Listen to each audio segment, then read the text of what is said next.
So this part of the video is going to be a slower, more in-depth explanation over what happened in the first part of the video. The first part of the video went pretty fast, didn't read the instructions, so this is going to be a bit more down to earth. So in part A, it's asking us to prove that the moment of inertia is ml squared over 2.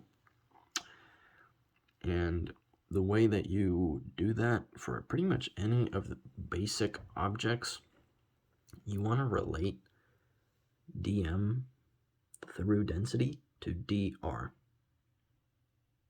because the definition for the moment of inertia is the integral with limits r squared dm, and you actually can't evaluate this integral because it's in respect to dm.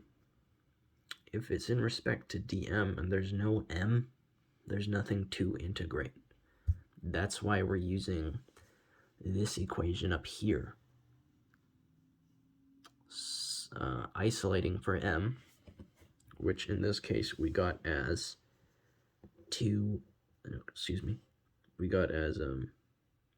gamma L squared 2x over 2x equals m. You get the derivative of m by taking the derivative of m. Here on this step, we're differentiating with different respects. On the left side of the equation, we are differentiating with respect to L, or the radius. They're interchangeable here.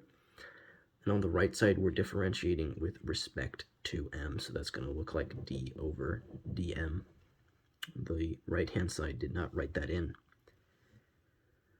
So this, written more clearly, for our final derivative that we're going to be substituting, is Greek letter L dl, since we differentiated with respect to L, over x, equals dm. The derivative of L squared is 2L, and that's why when we pulled this 2 out in front, the 2's canceled. That's why we don't have a 2 in this equation at the bottom in red. So we substitute this in for dm, simplify, and we get r squared, Greek letter, over x. Now, with respect to dl or dr,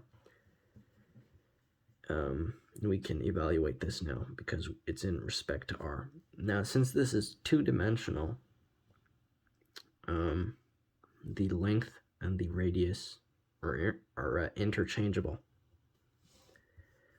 So evaluating an integral, the way you evaluate an integral is x n plus 1 divided by n plus 1. So in this case, it's r. So r cubed, integral of that dr, is r to the 4th over 4. And down here, we're just adding the extra variables. Then the fundamental theorem of calculus, part 1,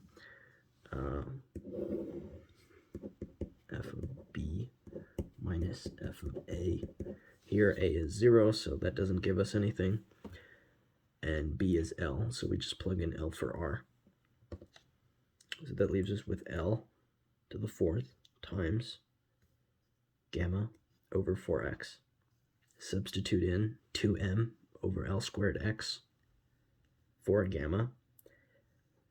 That gets us L to the 4th times 2mx divided by 4x L squared.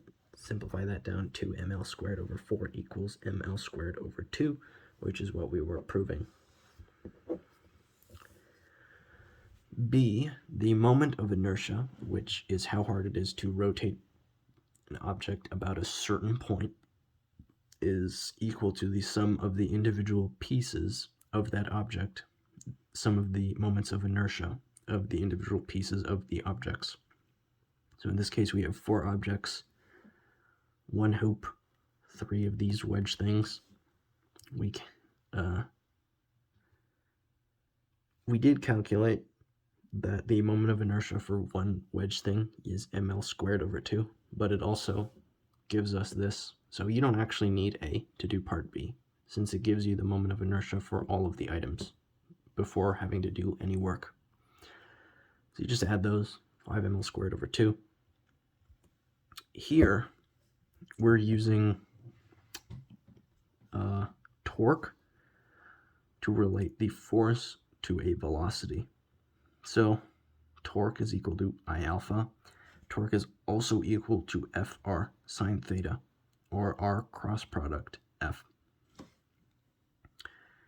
Moment of inertia for our object is 5 ml squared over 2. That's why I forgot the R over here at the very bottom, is because I forgot to put in the L or the R, interchangeable here. And I accidentally went a little too far, which costed me some time. I solved for A, not alpha.